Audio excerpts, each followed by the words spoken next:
Okay, so I'm really experiencing some degree of joie de vivre, like a joy of life, and I want you guys to also capture that, and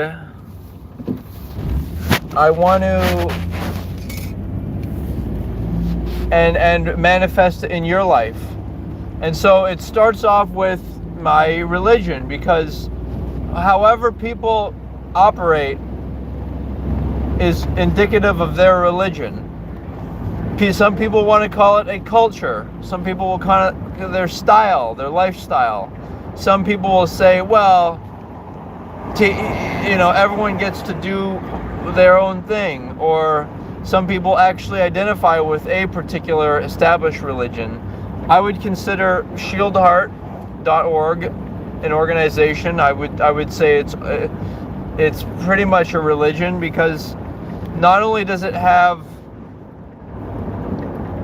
talk of supernatural forces like the light work and using the mind to visualize, stuff we can't really see, but we can experience the phenomenological results. We can see that when we think about things a lot, like you've heard of like the red car experiment. If you think about that a lot, it starts to come into apparition, just for the same reason, or from effect.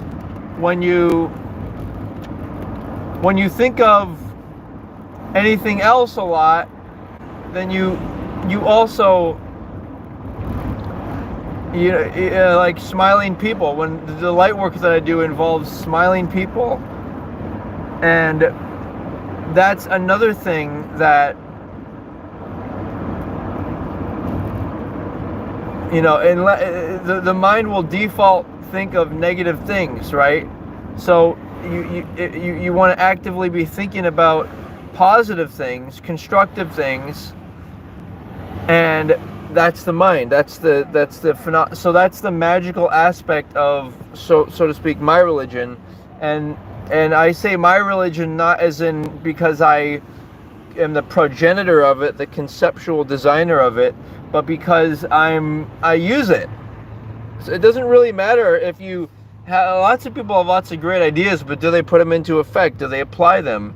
Do they work on developing them, or does somebody else end up developing their idea for a product or service? Because okay, so that being considered, so we have the supernatural aspect, like the mystery of reincarnating from this life to the next, from one planet even possibly to another, and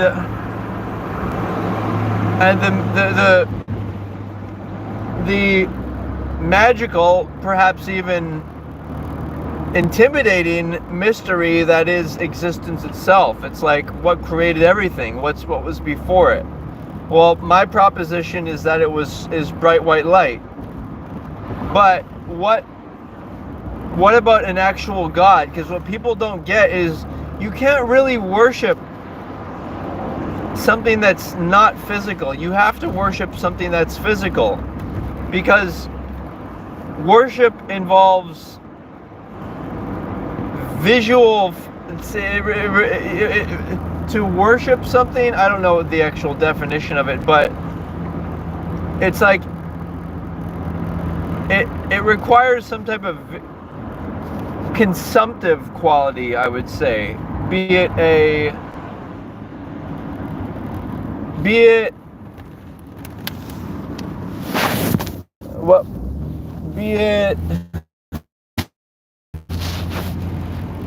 from the five senses, like to appreciate, like to worship, to see it, to treat it in a way that is more important than other things, like with reverence. And so I mean, that's why I think a lot of people came up with these religious imagery and symbolism of like the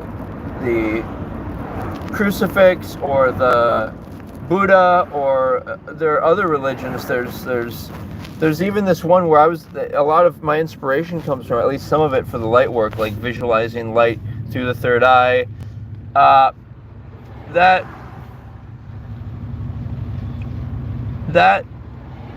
That comes from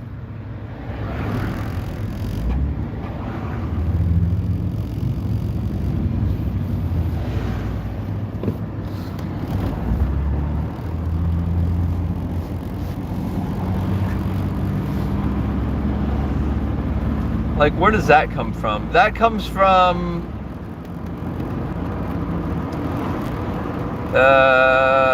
fuck, where are we? Okay, so that comes from the desire to worship something, but I would posit that why would you want to worship for example, a male deity, right? Moreover, the morbid one that's being killed, like, maybe have a statue of him helping people, but not fucking dying. I mean, come on, people. Right? So, I like to worship woman. And when I say woman, I'm referring specifically to the vulva, which is like a flower. And I call it Goddess V. That's my idea of it. And so I'm encouraging other people to do that, because that's actually something that you can worship with the, it's a multi-sensory experience, and you can give your wife oral sex. You can look at women naked and enjoy them, and it's like it's a synergy. Like, women like to display themselves, their bodies, and they, it feels nice for them, and men like to look. And so this is the interplay of the masculine and feminine.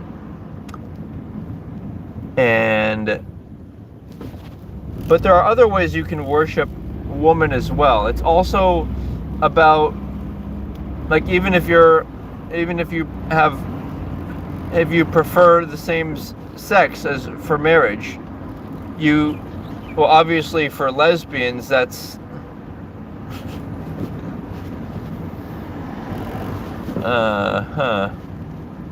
obviously for lesbians, that's easier than ever to do. And I would argue that although it's not as easy to be a woman because you're emotional, so that's why it's easier to have a masculine, always have a male influence. But some lesbians can be more butchy. They can learn how to play the role of a masculine role to protect their woman. And I think it's a grand experience for them. Thing is it's got to be that masculine frame. And what happens though is sometimes men get into the more feminine frame, and the way that the critical error they make is as simple as what you've seen in many people who are religious versus the ones who are not religious. What are they referred to as the, not pagan, but not the unwashed masses. There's a word for people who are non-religious. Well, the point is, and if you have a spiritual, okay, being religious is about doing things religiously. It's not about having to have, I would say, necessarily a higher power that you think about, but it's about the things you do every day. Like, some people are religious about sports and what have you. Me, on the other hand, I'm religious about. I am religious about women. So, for instance, like I go to a gym, I look at women, I like to make them feel like they're the center of attention. And whenever women seem like they don't like me looking at them, I make it a point to obviously not look. But if it was put into question my behavior, let's say some guy said, what's the deal with this? I would say to them that, well, is there anything more that you can imagine that's more beautiful than a woman and her flower, and most guys wouldn't really need to argue with that. They would agree. So, and women too. Women need to worship themselves as well, and they can do that with self-intimacy. They can do that with treating their body as sacred. But like I was saying, the point I was trying to convey was that, like, you know, not only worship the woman by looking at her and celebrating her vulva by compliments and oral sex to your wife and, you know, going to a strip club and whatnot, but also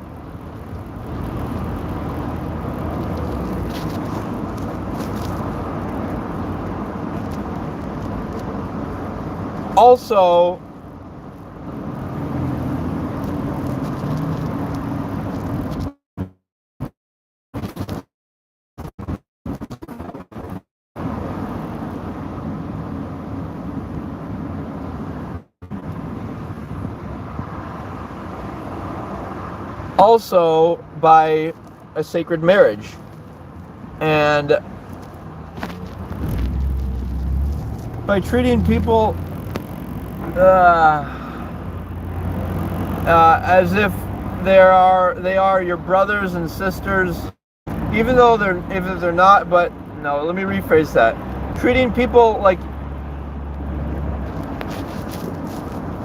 how do we say this? Just not seducing people. Okay? Because that's unsustainable. It breaks apart the family unit. It breaks apart stable societies. It makes men spend money on people that they don't like, that they're not committed to fully. It makes women give their body to men who have not. Like, only men can propose for marriage, right? And only women, like, women's job is to allow the men access to her body. And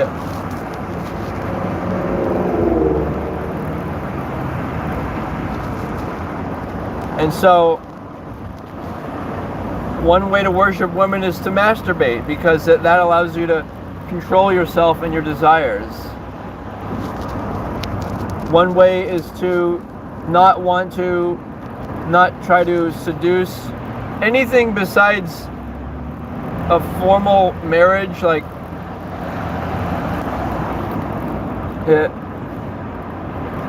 anything besides it is not. It's just not right. It's not. Now people will say, "Well, you're going to hell," or this or that. Let me choose a different word. It's not loving. Loving is so when you get into arguments with people, tell them what they're doing is unloving. Okay? So that's kind of the vibe I was going with.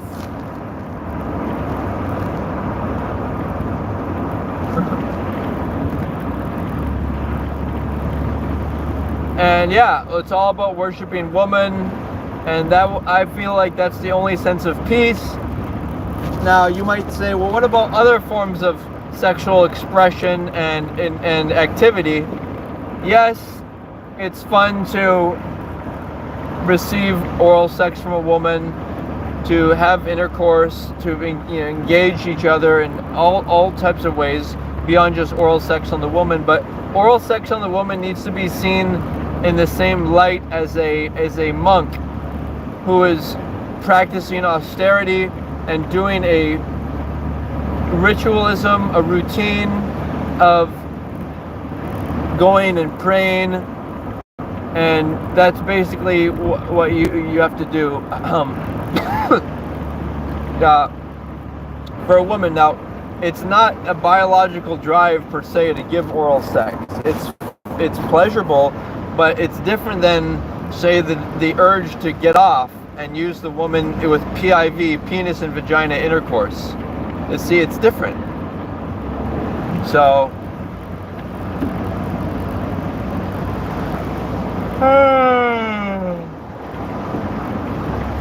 yeah.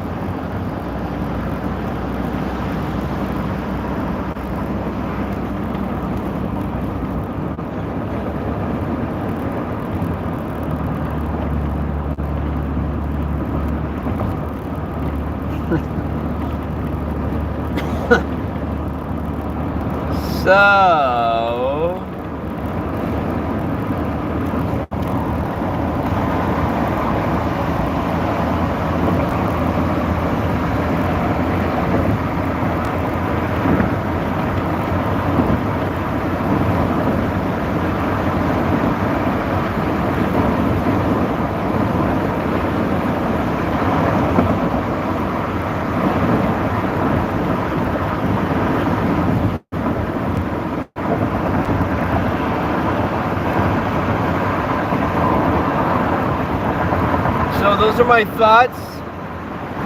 Thank you for being present with me. Let's do a light work session. Let's do it on somebody that you potentially are attracted to. Let's say you're not ready for marriage, so you're not going to approach a woman. That's a major one. Like, you can be friends with someone. I would argue actually that you shouldn't try to be friends with someone like casually. You should only be close to a woman if she's your sister or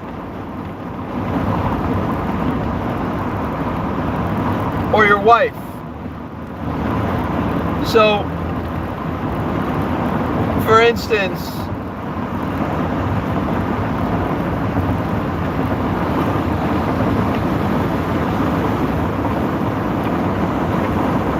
so I'm recommending that people should become brothers and sisters before marriage. Of course, this is in a spiritual sense. Spiritual siblings. I call it the dream team. But it's,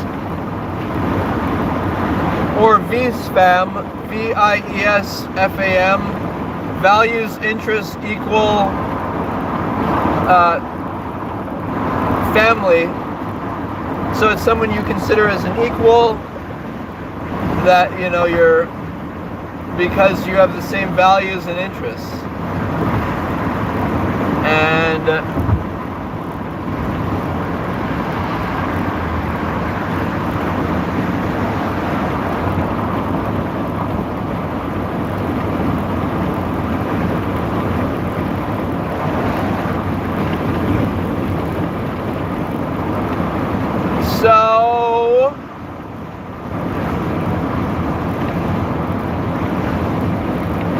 So, to marry a woman, or excuse me, to become a brother or sister to a woman, the way you do it is you need to make sure that you have a few established core values that are in common, that are not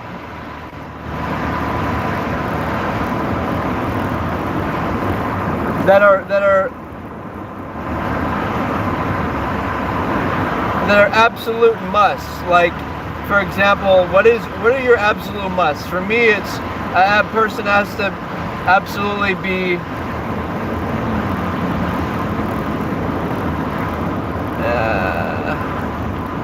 they have to be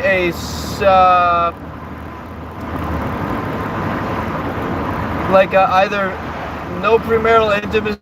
They have to be vegan as well. So those are things that like have to happen for me. That's like what I expect. And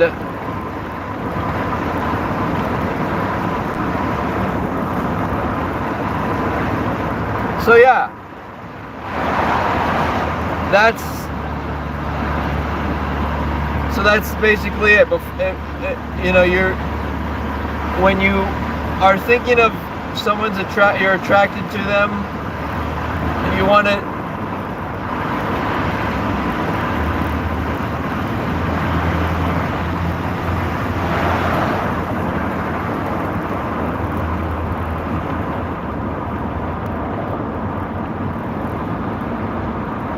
you want to assess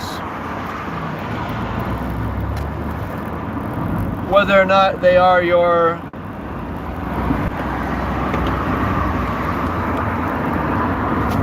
even a sister, because if someone's at least a spiritual sister, then maybe they could be more. Now, for example, what do I mean by more? Like, yeah, if someone's vegan and if they avoid premarital intimacy, then that's one thing. But what's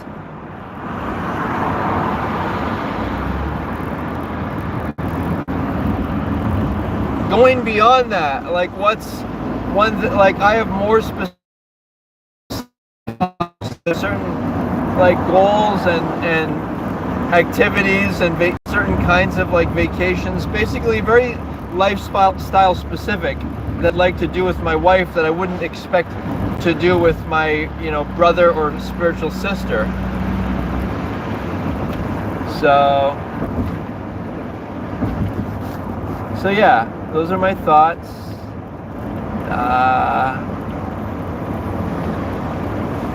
Those are my thoughts. Thank you for joining me today. I want to do a little light work session. It's going to be a visualization, brilliant white light. The light streaming down on that person that you have an attraction to. Remember, you wouldn't want to be with them. Hey, Tech One! Hello! I got people tuning in over here. Yes, we're doing light work, Tech. Yes, please. So we're going to be visualizing a brilliant stream of white light just streaming down, okay, on the person that you're interested in. And remember, you need to be in the vibration of love.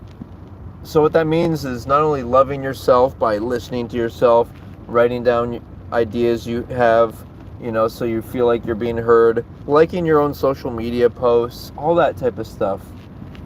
Making yourself, your top priority in life. Because why? It's actually selfish to expect somebody else to do that for you. You see what I'm saying? It's actually. All right. So. But then, what if there's someone we're attracted to, and there's a sense of tension? Well, you can't. Okay. So if you're in that, love is being in a loving vibration. If you're in that vibratory frequency, right? What you do is you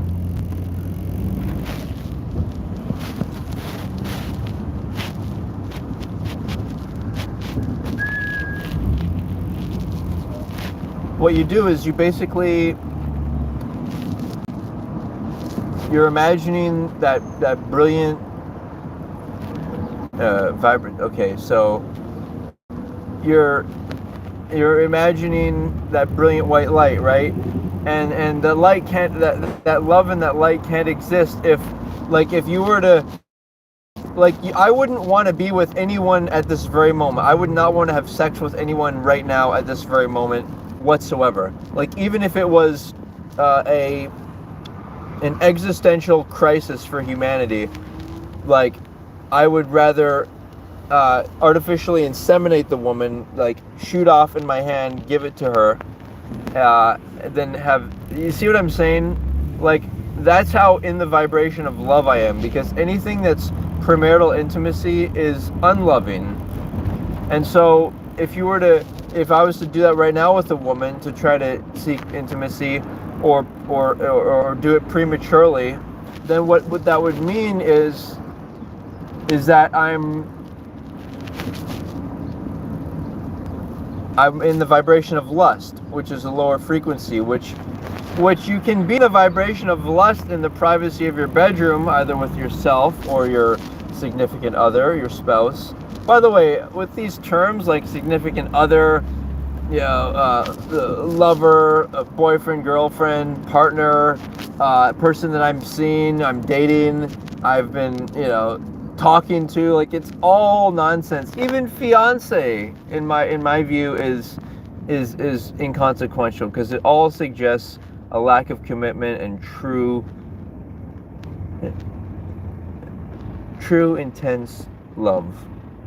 And that's where I exist in. I exist in the field of true love, passionate love, powerful love.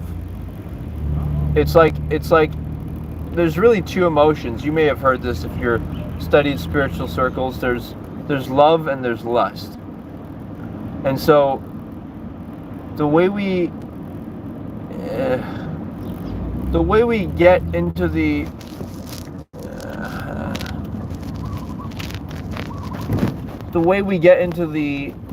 vibration of love and stay there is by activating our lower chakras. For instance, you meet your basic needs. Don't expect anything for free. Fiscal responsibility. You satisfy your sexual desires. Regular daily self-intimacy. Then you meet your own power centers. That's what I meant by you be your number one fan. You love yourself. You encourage yourself. You listen to yourself. Another thing is doing like creative activities. That gets that sense of empowerment going. That third chakra. Exercise gets it going. Exercise, and all that is how you sustainably activate that chakra. The third, and then you get into fourth. What's the fourth chakra? That's consciousness. That is the heart chakra. That's where the space of love. And obviously you can't be in that space too often, or what ends up happening is you can't be there all the time, is what I'm saying, because what'll happen is maybe you'll have to be defensive, drop down to the first chakra, you know what I mean? Okay, so let's conclude with this light work session. So I want you to visualize a streaming bright white light. I want you to imagine some of your, have an attraction to. I want you to imagine them smiling. All right. And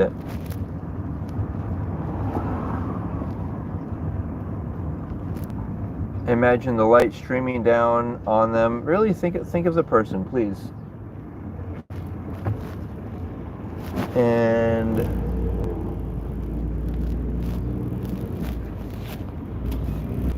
imagine that light streaming down, happiness, joy, them smiling. Imagine them like beaming themselves like this, with like a wand, like blasting their own body. People react in amazement. Wow, look at that bright white aura. It's all active. It's awesome.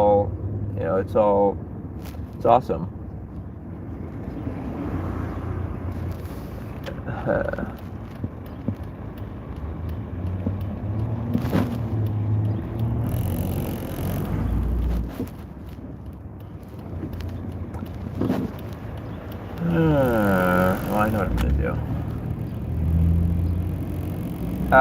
So yeah, just do that. Remember, you can do that at any time. You never are supposed to feel anxious, especially if there's someone you're attracted to. If they are gonna love you, then they're gonna have the same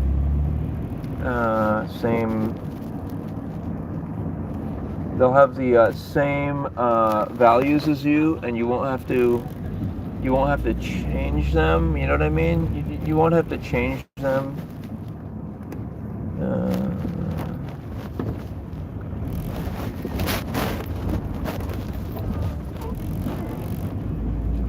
Yeah. Oh, fuck. Overshot. You get the idea. Thank you guys. It was a pleasure. Had fun.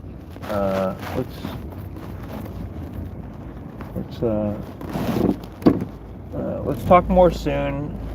Okay. I want to say aloha. Thanks for being here with me.